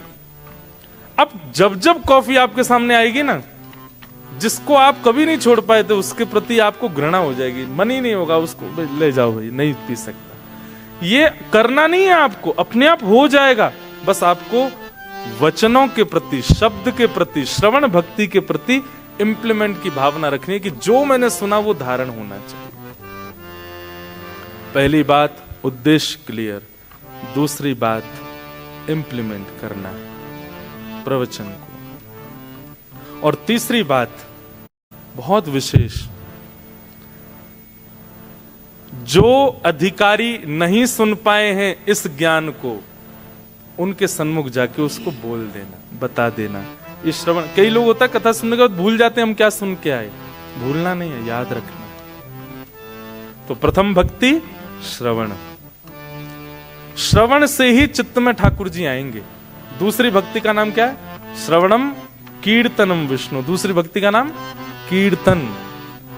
कई बार ऐसा होता है कि कीर्तन में ही आपको आनंद आता है, लेकिन प्रवचन शुरू होते ही आप लोगों को उबासी आने लग गई, झोंके आने लग गए, नींद आने लग गई, टाइम देखने लग गए। नहीं, पहले श्रवण कीजिए प्रवचन, उसके बाद कीर्तन की ओर जाइए। कीर्तन का मतलब क्या होता है?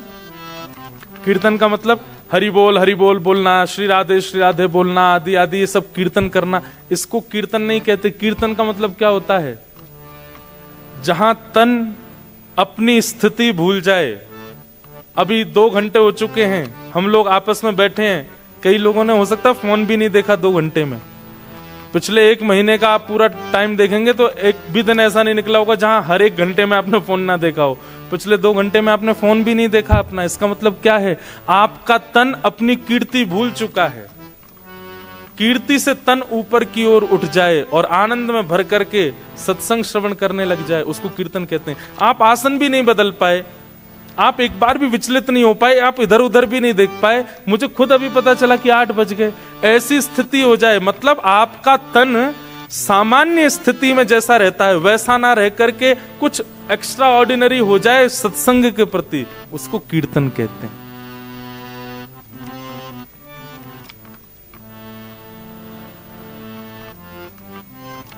जहां हरि सत्संग आपके तन को ऊपर उठा दे। एक आसन पर बैठ करके आप पूरी कथा श्रवण कर लो। किसी भी प्रकार का आपका जो नॉर्मल रूटीन होता है उसको आप भूल भाल करके और केवल आनंद निमग्न होकर के सुनने लग जाओ, इसी को कीर्तन कहते हैं। भूख, प्यास, निद्रा, आलस्य, ये जो शरीर के धर्म है, ये सब भूल जाते हो जब सत्संग में, तब कीर्तन होता है।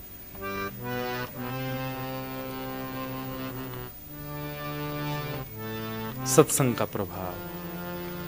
तो दूसरा है कीर्तन, जहां तन अपनी स्थिति से परे हो जाए, उसको कीर्तन कहते हैं। तो पहले श्रवण कीजिए, उसके बाद कीर्तन कीजिए। श्रवणम कीर्तनम विष्णु। और फिर तीसरा क्या है पता है? स्मरणम। स्मरण क्या है? यहां से जब जाएंगे चाहे भोजन पाएंगे, गाड़ी ड्राइव करेंगे, अपने घर जाएंगे, रात्रि सोएंगे, पूरे टाइम इसी का स्मरण। हमने क्या सुना था, क्या सुना था, क्या भाव था, व्यास जी क्या बोल रहे थे, पीछे ठाकुर जी कैसे लग रहे थे, बगल के ठाकुर जी कैसे लग रहे थे, जितने वैष्णव आए थे वो कैसे थे, इसी का स्मरण चलता रहे, चिंतन चलता रहे मन में। हंसी मजाक गप शप ये सब।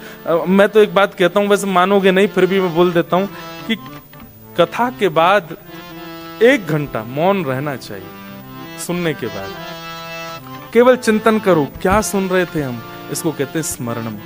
कल आप ऑफिस जाओ, अपने कॉलेज जाओ, स्कूल जाओ, जहां भी जाओ, वो स्मरण कंटिन्यूटी में बना रहे आपका। क्या था स्मरण। गीता में भगवान अर्जुन से क्या कहते हैं, पूरी बात सुनाने के बाद जब अर्जुन से कहते हैं, अर्जुन कैसा फील कर रहे हो अब, तो अर्जुन क्या कहता है, नष्टप मोह स्मृतिर्लब्धा,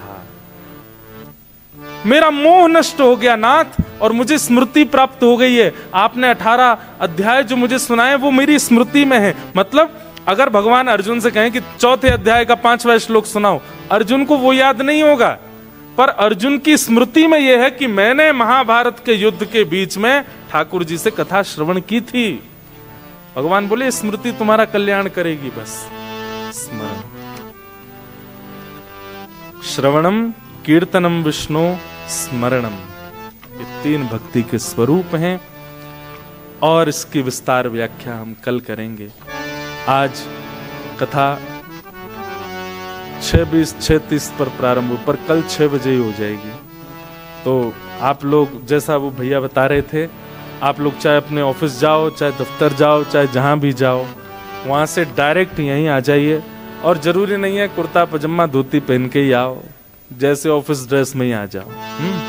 6 बजे से लेकर के 8 बजे तक हम लोग नित्य श्रवण करेंगे मंगल भाव। और आइए, हमारे वृंदावन के सप्तनिधि हैं। हमारे वृंदावन में 7 ठाकुर हैं। कौन कौन से? गोविंद देव, मदन मोहन, गोपीनाथ, राधा रमण, राधा वल्लभ, जुगल किशोर और श्री बांके बिहारी। इन 7 ठाकुरों का एक पद हमारे प्यारे गिरधर लाल जी ने लिखवाया है। हम हर जगह गाते हैं, भारत में तो सब लोग गाते हैं, आप लोग भी गाइए। और आज इसी संकीर्तन के साथ में हम कथा को विश्राम देंगे। एक एक पंक्ति में एक एक ठाकुर को सब लोग मेरे साथ प्रणाम करिएगा। श्यामा हृदय कमल सो प्रगट्यो, श्यामा हृदय कमल सो प्रगट्यो, श्यामा हृदय कमल सो प्रगट्यो, श्यामा हृदय कमल सो प्रगट्यो, और श्याम हृदय तू भाई वृंदावन मेरो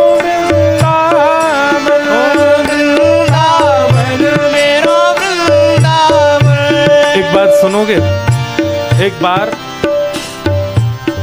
एक व्यक्ति के ना हाथ नहीं थे। उसने किसी ज्योतिषी से पूछा, बोले महाराज जन्म से ही मेरे हाथ नहीं है, मैंने पूर्व जन्म में ऐसा कौन सा पाप किया? ज्योतिषाचार्य जी बोले, पूर्व जन्म में तुम एक कथा में गए थे, वहां कीर्तन में तुमने ताली नहीं बजाई, तो अगले जन्म में अगर ये सलामत चाहते हैं, कृपा करके करताल बजाइए। और सुनिए, केवल यही बजाओगे, गाओगे नहीं, तो फिर अगले जन्म में क्या अंतर ध्यान होगा? इसलिए वाणी से गाइए, और थोड़ी देर के लिए भूल जाइए कि आप नायरोबी में हो। आप कहने मैं तो भूल गया भैया, मुझे नहीं लग रहा कि मैं अफ्रीका में हूँ, हमें तो वृंदावन ही लग रहा है। दोनों भुजा उठा के, हे वृंदावन प्यारो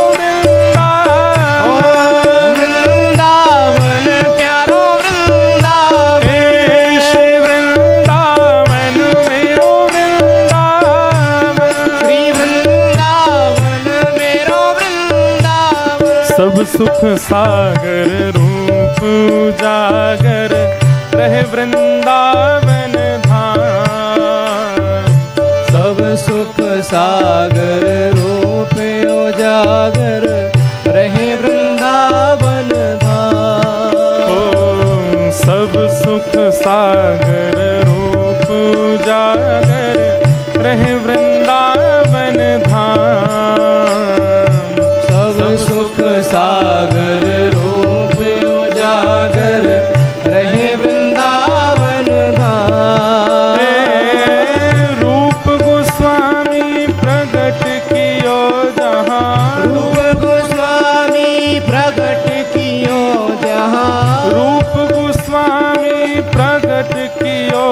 जहान रूप गोस्वामी प्रकट कियो राधा गोविंद रूप निधान वृंदावन मेरो वृंदावन वृंदावन मेरो वृंदावन हे श्री वृंदावन मेरो वृंदावन श्री वृंदावन मेरो वृंदावन रूप गोस्वामी प्रकट कियो और रूप गोस्वामी प्रकट कियो राधा गोविंद रूप निधान वृंदावन मेरो वृंदावन वृंदावन मेरो वृंदावन हे श्री वृंदावन प्यारो वृंदावन श्री वृंदावन प्यारा वृंदावन हे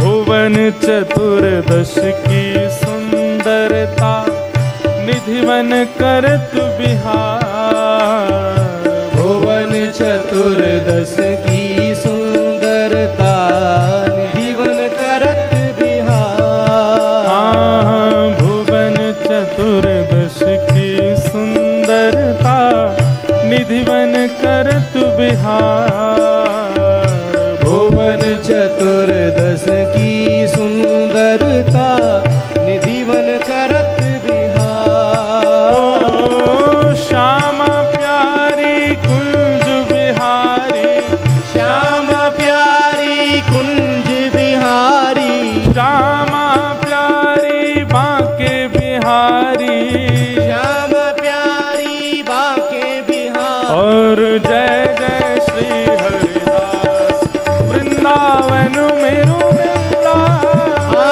वृंदावन मेरो वृंदावन श्री वृंदावन प्यारो वृंदावन श्री वृंदावन प्यारा वृंदावन श्यामा प्यारी कुंज बिहारी श्यामा प्यारी कुंज बिहार और जय जय श्री हरिदास वृंदावन मेरो वृंदावन वृंदावन मेरो वृंदावन हे श्री वृंदावन मेरो वृंदावन श्री वृंदावन मेरो वृंदावन आतुर हित हरिवंश पुकारो राधा राधा नाम आतुर हित हरिवंश पुकारो राधा राधा नाम ओ जय राधे राधे जय राधे राधे ऐसे हमारे यहाँ राधे राधे ऐसे नहीं बोलते भुजा उठा के जय राधे राधे जय राधे राधे श्री राधे राधे श्री राधे राधे वृषभानु दुलारी जय राधे राधे बरसाने वारी श्री राधे राधे श्री कृष्ण प्यारी श्री राधे राधे रत सुत प्यारी श्री राधे राधे जय राधे राधे जय राधे राधे श्री राधे राधे श्री राधे राधे आतुर हित हरिवंश पुकारो राधा राधा नाम आतुर हित हरिवंश पुकारो राधा राधा नाम हे सघन कुंज यमुना तट आयो सघन कुंज यमुना तट आयो हे मदन टेर वृंदावन आयो मदन टेर भुजा उठा के हे प्यारो राधा वल्लभ वृंदावन मेरो वृंदावन हे वृंदावन मेरो वृंदावन हे श्री वृंदावन प्यारो वृंदावन श्री वृंदावन प्यारा वृंदावन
श्री गोपाल भट्ट झुके हृदय वेदना प्रगट्यो शालिग्राम।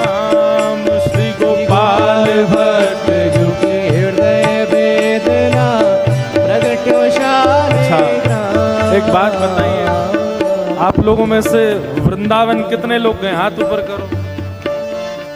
सब लोग गए, लगभग सब लोग गए। बिहारी जी के दर्शन कितने लोगों ने किए? और श्री राधा रमण जी के कितने ने किए? जिन जिन ने किए वो खड़े हैं, जाओ सब और अपने स्थान पर खड़े होकर भुजा उठा करके गाओ। हे गोपाल भट्ट झुके हृदय वेदना प्रगट्यो शालिग्राम। श्री गोपाल भट्ट झुके हृदय वेदना प्रगट्यो शालिग्राम। भुजा उठा के रूप सुधा को खान हमारो, रूप सुधा को खान हमारो। वृंदावन में सबते प्यारो, वृंदावन में सबसे प्यारे। हे रूप सुधा को खान हमारो, रूप सुधा को खान हमारो। तो श्री राधा रमण दुलार वृंदावन मेरो वृंदावन।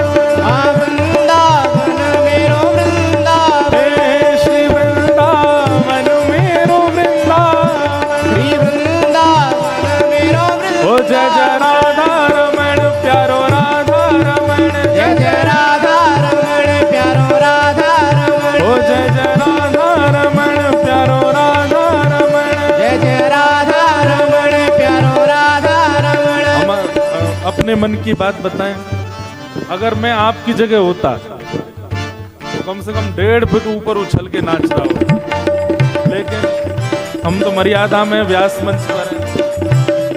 भुजा उठा के ओ जय जय राधा रमण प्यारो राधा रमण। जय जय राधा रमण प्यारो राधा रमण। जय जय राधा रमण प्यारो राधा रमण। जय जय राधा रमण प्यारो राधा रमण। ओ मेरो राधा रमण प्यारो राधा रमण। प्यारा राधा रमण प्यारा राधा रमण। ओ मेरो राधा रमण प्यारो राधा रमण। मेरा राधा रमण प्यारा राधा रमण। ओ जय जय राधा रमण प्यारो राधा रमण। जय जय राधा रमण प्यारो राधा रमण। ओ जय जय राधा रमण प्यारो राधा रमण। जय जय राधा रमण प्यारो राधा रमण। एक घोषणा हम ऑर्गेनाइजरों से बिना पूछे कर रहे हैं। परसों यानी कि जिस दिन ये सत्र विश्राम है, हमारे मन में ऐसा भाव है कि उस दिन ठाकुर जी की होली महोत्सव यहाँ किया, और पर रंग नहीं होंगे, फूलों की होली। हाँ, क्योंकि हमारे वृंदावन में होली चल रही है अभी, ठाकुर जी होली खेल रहे हैं और हमारे लाला आपके अफ्रीका आए हुए हैं, तो इसलिए विश्राम दिन यहीं पर ही होली महोत्सव करेंगे। खूब सारे पुष्प मंगा लीजिएगा। जिनकी कृपा से यह रस प्रगट्यो वृंदावन अभिराम। जिनकी कृपा से रस प्रगट्यो वृंदावन अभिराम। हे सप्तनिधिन को ही उजियारो, सप्तनिधिन को ही उजियारो। यह आनंद करवावे वारो।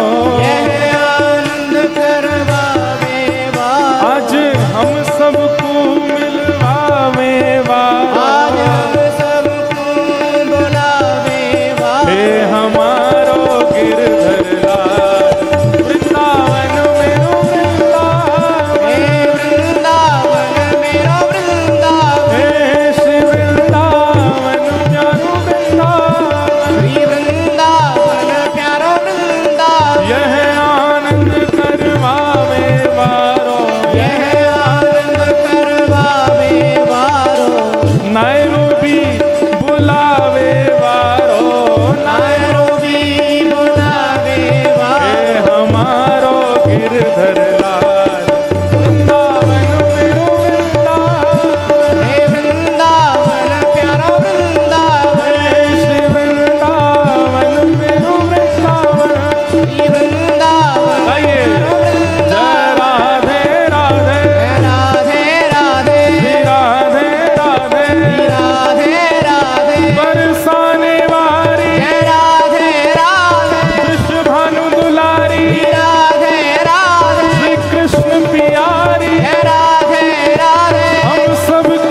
माता जी करें आप भी आ जाओ हमारे साथ। अंतिम दिन आएंगे हम, होली महोत्सव वाले दिन हम भी नाचेंगे। हाँ, हम लोग भी सब करेंगे आनंद। एक बार प्रेम से कहो, वृंदावन बिहारी लाल की, श्री राधा रमण लाल की, श्री राधा वल्लभ लाल की, प्यारे गिरधर लाल की, नमः पार्वती पतये हर हर महादेव। जय श्री कृष्ण, जय श्री कृष्ण, जय सिया राम, जय श्री राम, जय श्रीमन नारायण, जय श्रीमन जय नारायण, जय श्री राधे। जय जय श्री राधे। आज के सत्र को बाल कृष्ण प्रभु की आरती करते हुए हम लोग विश्राम देंगे और कल फिर मिलेंगे 6 से 8 बजे तक नवदा भक्ति के इस मंगल प्रवाह में। आप सबको बारंबार प्रणाम। अभी कोई सूचना है आप फिर से श्रवण कीजिए और उसके बाद आरती हो। Jai Shri Krishna, everyone. Hare Krishna. Just as a way to thank Indresh Ji Maharaj for this beautiful experience we have, can you have one loud Radhe Radhe? महाराज जी, आप हिंदी में इसलिए बोल रहे थे, इसलिए नहीं क्योंकि आपकी अंग्रेजी कमज़ोर है। हम इंग्लिश में इसलिए बोल रहे थे क्योंकि हमारी हिंदी कमज़ोर है। सो सॉरी, हमको क्षमा कीजिए, but I will have to speak in English. So just a few announcements. As Indresh Maharaj has said, we will continue this program tomorrow. But I would just like to take a couple of minutes, if everyone can please be seated, just a couple of minutes to thank a few special guests that we have over here. With us we have the head of consular services at the Indian High Commission in Kenya. His name is Mr. Sudeep Kulsari. He's here with his wife. He stood over here. In addition, we also have, he's also here with his team as well. Yeah? We also have with us 3 of the Brahm Sabha trustees here. These are 3 that we have noticed. I'm sure there may be other committee members also, but these are 3 trustees who have noticed here. Mr. Narendra Raval and his wife, Neeta Ben Raval as well. They're also here. We also have Mr. Mahendra Bhai Khetia. He's also here with us.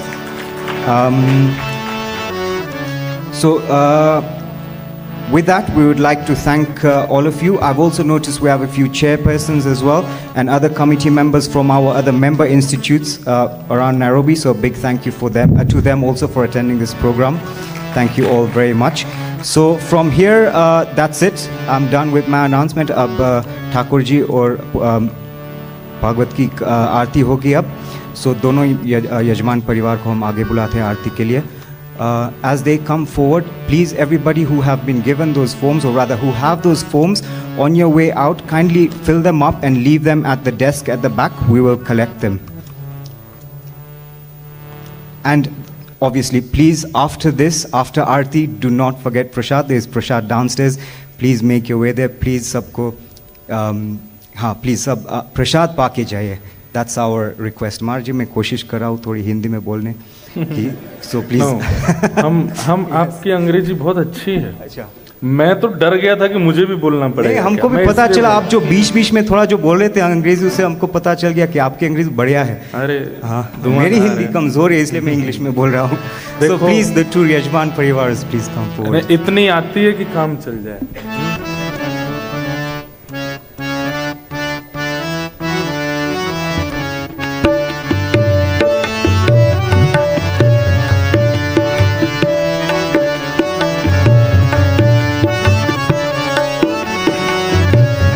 आरती बाल कृष्ण की जय, आरती बाल कृष्ण की जय।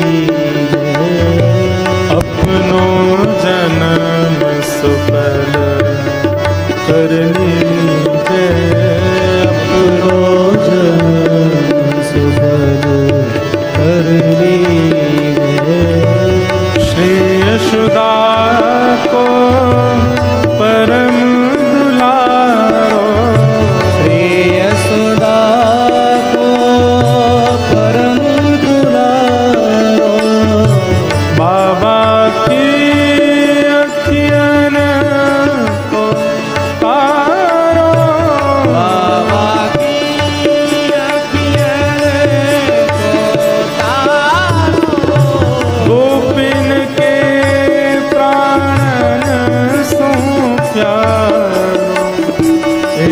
पे प्राण छाया करके आरती कृष्ण की जय।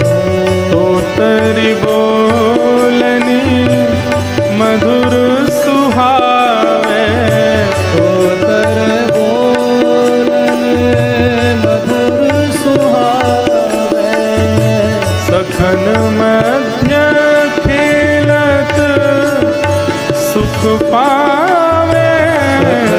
मध्य खेलत सुख पावे। सोई सुकृत जो इनको ध्यावे, अब इनको